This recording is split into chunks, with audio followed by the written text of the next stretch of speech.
Visiting one website just once in the 15 minutes led to worse grades. Any guess what website? Facebook. If they visited Facebook just once, it didn't matter whether they visited once or 15 times, they had worse grades. It's not just students, however, who are distracted. This is a Pew Research Internet and American Life project that just came out. I thought it was totally appropriate. It said 25% of couples say smartphones distract their partners. Happy Valentine's Day. There's two things that are going on. One, mind wandering happens. And two, the brain is always thinking. And what it's thinking is oftentimes about technology. And a lot of those chemicals have to do with anxiety.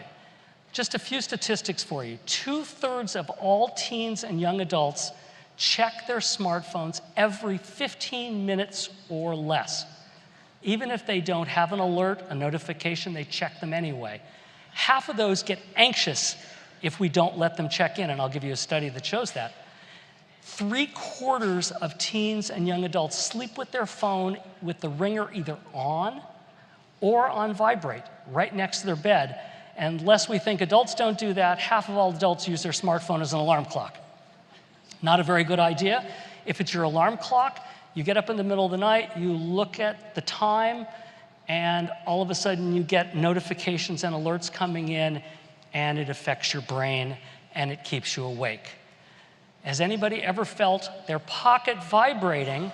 They've reached in, grabbed their phone, and there's nothing there. It's called phantom pocket vibration syndrome. And believe it or not, it happens to all of us. And so what happens biochemically? What's happening in our brain? Brand new study by Leo Yakelis at Stanford just came out last week.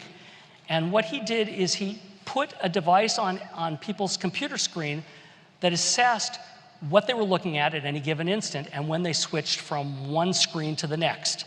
He also had them wear a little band around their wrist that measured arousal.